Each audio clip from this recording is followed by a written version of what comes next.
Filosofía en la calle. La pregunta que circula en una conversación infinita.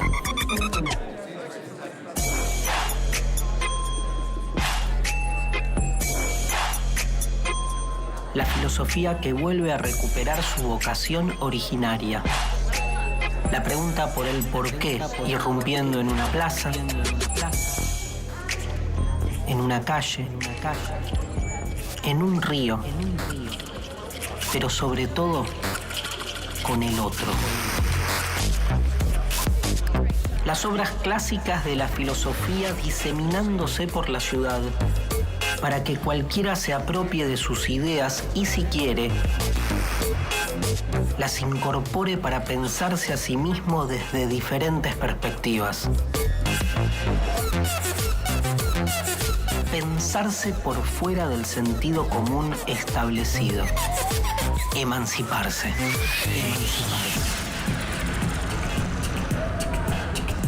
Con la revolución industrial del siglo XIX, una nueva forma de desigualdad social se impone.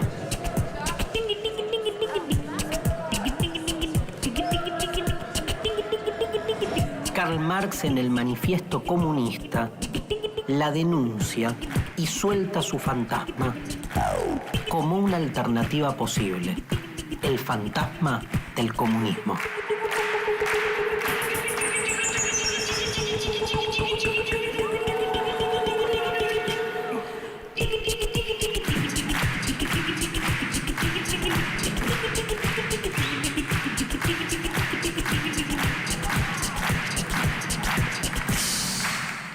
Muchas gracias.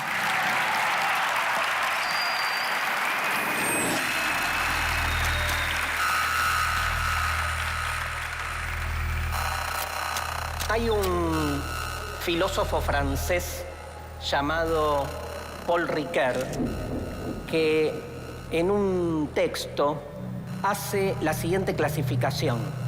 Toma a tres pensadores de finales del siglo XIX y principios del XX y los junta a los tres bajo la categoría de la escuela de la sospecha. Esos tres pensadores son Marx, Nietzsche y Freud. Freud con el inconsciente, mostrando que lo que suponemos que son las motivaciones de nuestras acciones en realidad siempre son desconocidas. Nietzsche con su idea de, su crítica radical al lenguaje y a la posibilidad que tenemos los seres humanos de dominar lo que decimos, cuando en realidad, más que hablar el lenguaje, es el lenguaje el que nos habla. Y Marx con su famosa teoría de la enajenación o alienación, según la cual en realidad las cosas que nosotros creemos que pensamos, decimos o hacemos responden a motivaciones que no son propias.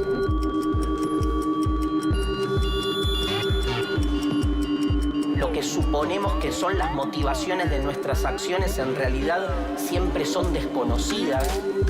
Esta es una decisión que tomé yo y me la banco. Más que hablar el lenguaje, es el lenguaje el que nos habla. ¿No entendés que el minuto a minuto está bajando? En realidad las cosas que nosotros creemos que pensamos, decimos o hacemos responden a motivaciones que no son propias. Encuentros increíbles en el pasillo 4. En los tres casos, Ricoeur lo que ve es la necesidad de romper con la cotidianeidad tal como se nos presenta de manera unívoca. Como si los fenómenos que rodean todo lo que hacemos estuviesen tan naturalizados que uno entonces los acepta como que son propios de las cosas. Los tres pensadores van por la misma línea: la desnaturalización. Romper con la cotidianeidad tal como se nos presenta de manera unívoca. La escuela de la sospecha lo que genera en nosotros es la posibilidad de detener la realidad y pensar que todo lo que estamos de alguna manera observando o viviendo podría ser de otra manera. A nosotros nos interesa pensar a Marx a partir de lo que escribe junto con Engels en este texto que vamos a analizar hoy, que es el Manifiesto Comunista, que lo escriben con Engels en 2 meses, Lo escriben desde diciembre de 1847 a enero de 1848. Lo publican en febrero de 1848, si no recuerdo mal, el 21 de febrero de 1848. ¿Y saben cuántos años tenía Marx cuando escribió el Manifiesto Comunista? No. 26 tiraron acá. Piensen que Spinetta escribió Barro tal vez a los 15 años. ¿Sabían? 15 años tenía Spinetta cuando escribió Barro tal vez. Mirémonos a nosotros con nuestras edades. ¿Qué hemos hecho? ¿Qué hemos hecho durante todo este tiempo? Bueno, tenía Marx 29 años. O sea, lo primero que hay que decir para empezar esta clase es lo siguiente. Basta de pensar que para leer a Marx hay que ser marxista. Es como pensar que uno no puede leer la Biblia si no es un creyente furibundo y dogmático. Me parece que lo interesante, al revés, es entender el impacto que genera este texto en la historia de la cultura moderna. No es un libro menor. Que sea un manifiesto, ¿qué significa? Un manifiesto no es simplemente un libro teórico. Un manifiesto es un libro para la acción. Y eso no es casual, porque podemos claramente entender que Marx y en general la teoría marxista repiensa la relación entre la teoría y la praxis. Marx entiende que si la filosofía no sirve para cambiar al mundo, no sirve para nada. O peor, sirve para lo contrario, sirve para reproducir lo existente. Cuando él dice los filósofos no han hecho otra cosa que interpretar el mundo, significa no han hecho otra cosa que sostener y legitimar el status quo. Pero una filosofía realmente revolucionaria que hace a una verdadera filosofía es aquella que logra transformar la realidad. El Manifiesto Comunista es un libro que se escribe, digamos, en el fragor de 2 revoluciones. Por un lado, la revolución del 48 y por otro lado, la revolución industrial. La revolución del 48 son las primeras revoluciones donde aparece por primera vez la voz del obrero.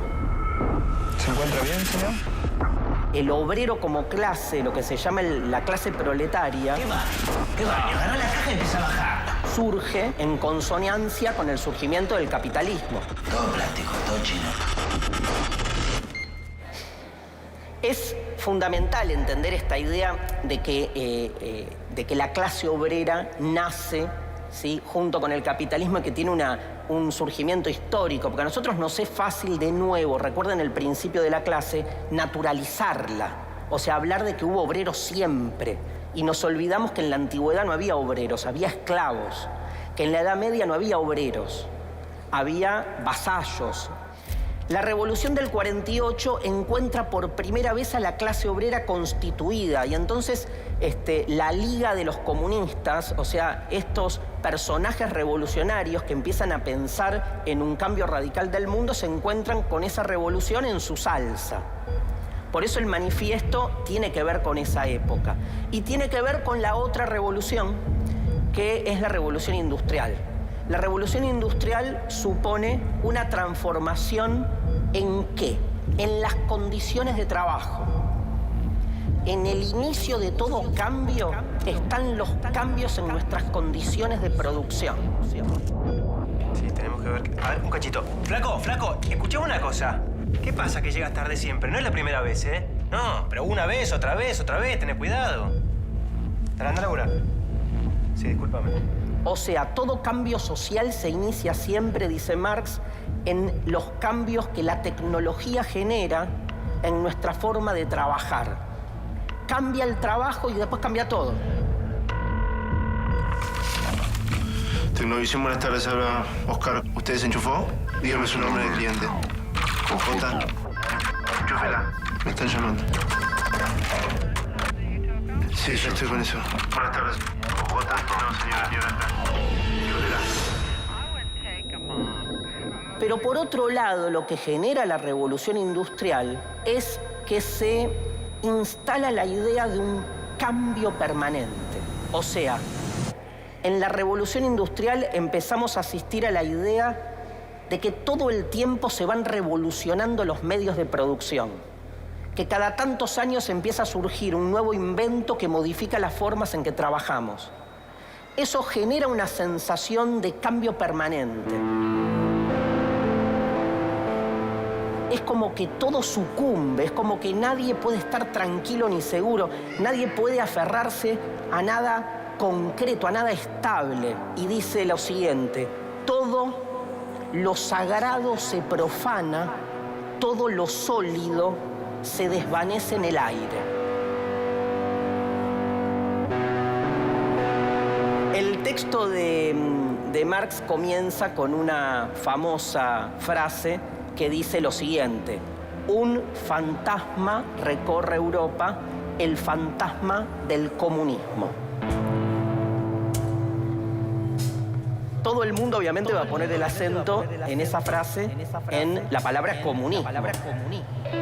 Pero nosotros, como, digamos, somos piolas, vamos a poner el acento en otra palabra, la palabra fantasma. Un fantasma es algo invisible. Y de alguna manera el fantasma del comunismo, de la clase obrera como sujeto revolucionario que está buscando el comunismo, es una clase que para el burgués, para el capitalista, no existe. Entonces su característica espectral tiene que ver justamente con su invisibilidad. Está bien llamarla fantasma como algo, digamos, que no se ve. El otro elemento que hace a la característica de fantasma es su inclasificación. O sea, vieron que un fantasma no se entiende qué es. ¿Está vivo o está muerto el fantasma? Es inclasificable el fantasma y es inclasificable la clase obrera porque no encaja. Encaja para el capitalismo en la medida en que haga lo que tiene que hacer. Y la tercera, que es la que más me interesa, porque me parece que es la que atraviesa todo el texto de Marx, es que el fantasma, seguramente a todos les pasará lo mismo, aterra, da miedo.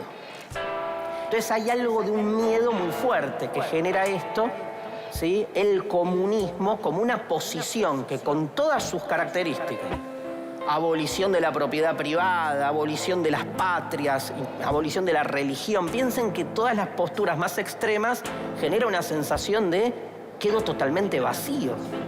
Es para repensar por qué genera esa sensación o cuánto tenemos puesto nosotros en nuestras propiedades privadas, en nuestras creencias, para pensar que si eso desaparece, desaparecemos nosotros.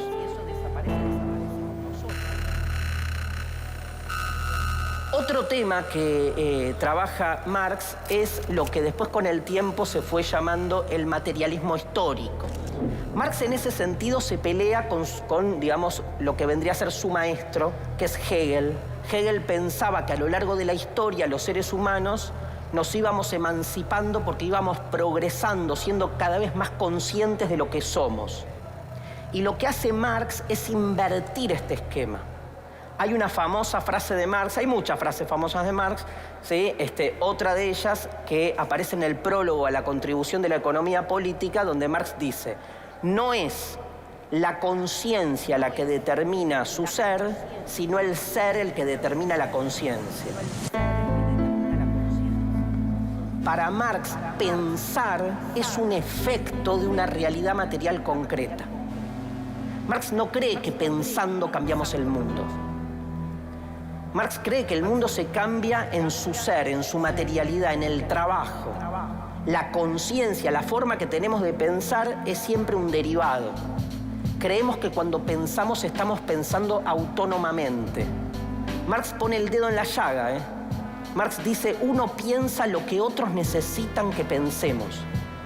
Y lo que va a proponer, y esto es otro de los textos famosos del Manifiesto Comunista, es releer la historia no como el desarrollo, ¿sí?, del espíritu hacia la autoconciencia, sino, recordarán todos ustedes esta frase, del inicio del capítulo 1 del Manifiesto Comunista. Marx dice, la historia de la humanidad es la historia de la lucha de clases. Sin embargo, nuestra compañía tiene que pensar en optimizar los costos de producción.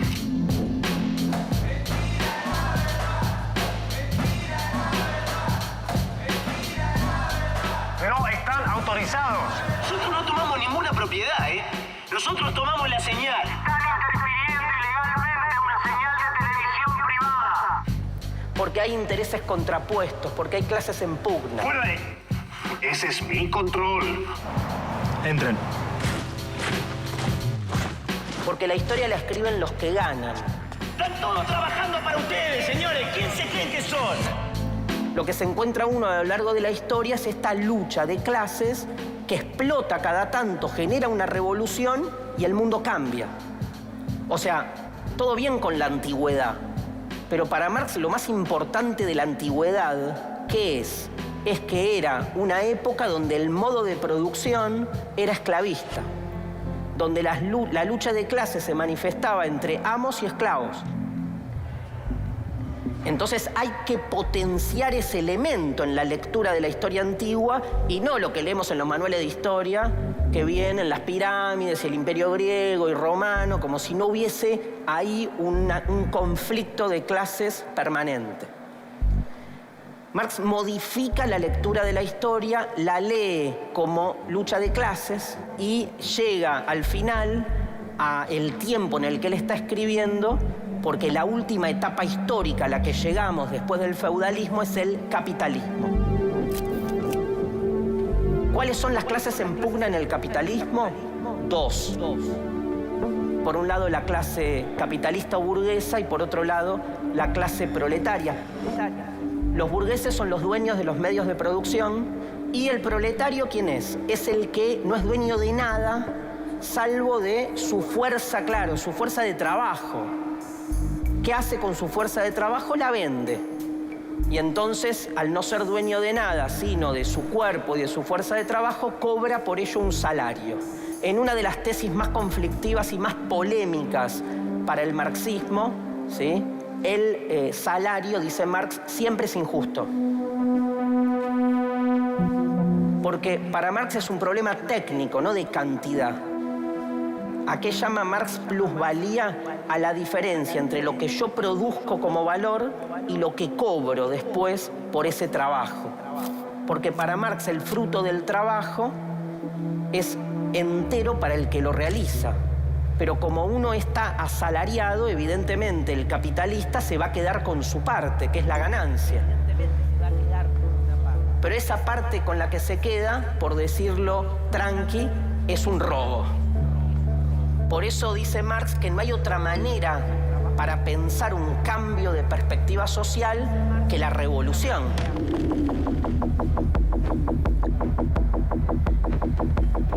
Lo digo distinto.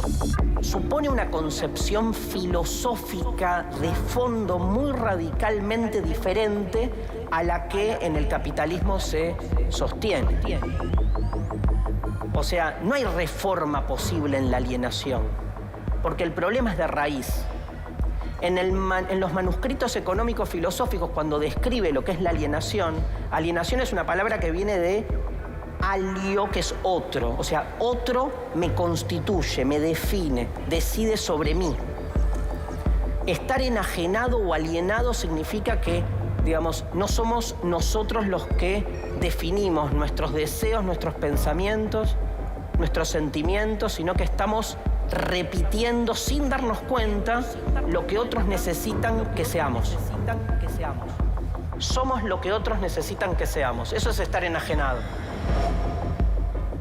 La enajenación se produce sobre todo en el trabajo. Marx dice, en realidad, lo propio del trabajo es la realización vocacional del ser humano.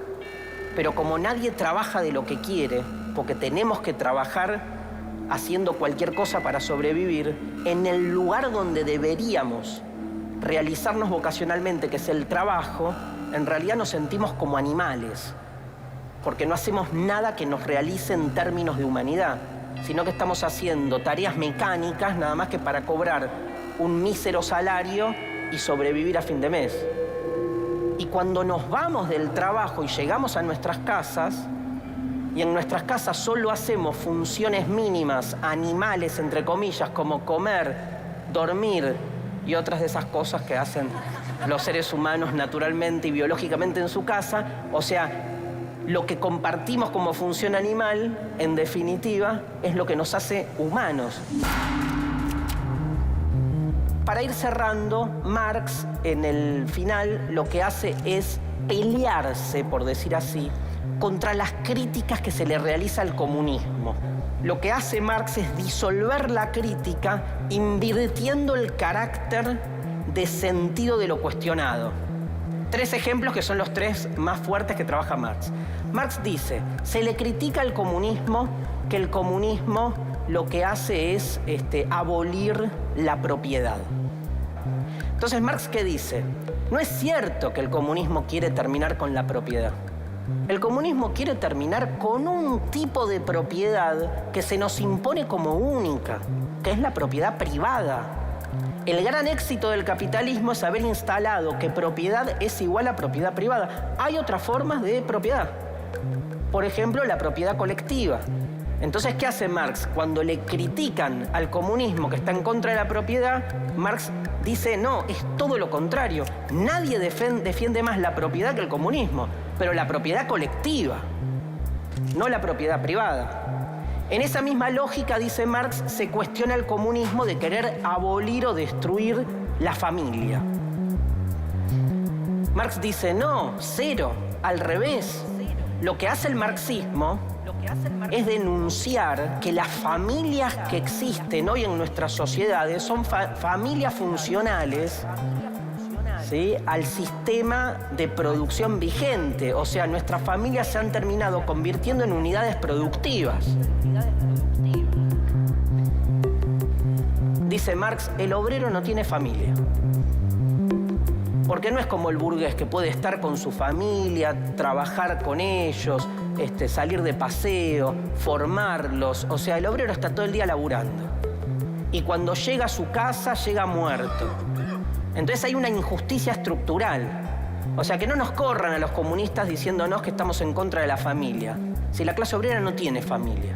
Lo que queremos es recuperar justamente la familia. Piensen que en el manifiesto Marx propone la abolición del trabajo infantil, digamos, toda una serie de medidas que lo que buscan es que ese espíritu familiar exista, pero para todos. Y por último, le dicen, en tal vez una de las críticas más lacerantes, el comunismo está en contra de la patria. Y Marx dice, y así va cerrando el manifiesto, los obreros no tienen patria. La patria es una construcción, en realidad, que lo que busca es dividir a los obreros para que se peleen entre sí, constituyendo identidades parciales cuando en realidad todos los obreros del mundo padecen el mismo mal, el sometimiento. Por eso dice Marx que no puede haber una revolución real en el mundo hasta que, digamos, en todo el mundo se produzca la revolución. Por eso termina Marx con su famosa apelación que dice: proletarios del mundo, uníos. De esta manera, el manifiesto comunista comienza a circular sin los nombres de Marx y de Engels. Sepan que recién en 1872 aparece el manifiesto con algunos retoques con las firmas de Marx y Engels. Se dice que es el libro que mejor expresa el pensamiento marxista. Tiene miles de traducciones, tiene miles de versiones. Tal vez uno, como dice Hobsbawm, podría entender la historia del comunismo mundial simplemente viendo las distintas ediciones de este libro magnífico que es el Manifiesto Comunista. Muchas gracias.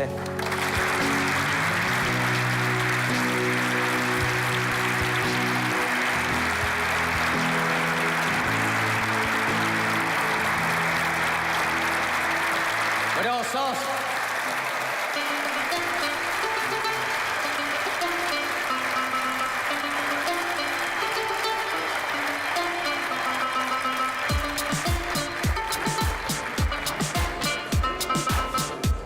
Había leído un poco el Manifiesto Comunista, conocía un poco sobre el tema de cómo Marx problematiza la historia y me pareció que la forma en que lo abordó Darío fue muy interesante para alguien que nunca ha escuchado hablar de Marx o que no ha leído su obra.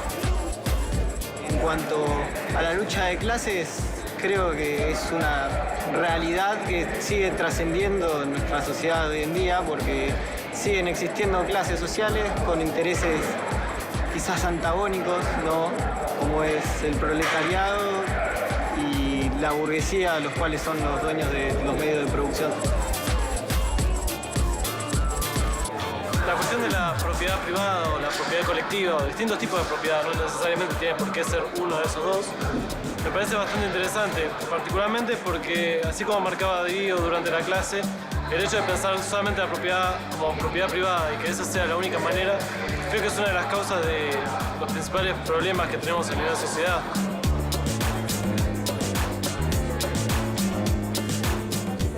No me considero comunista y tampoco capitalista. Y considero que la revolución marxista es un gran método, pero no para esta actualidad. Para mí, todas las revoluciones deben ser culturales.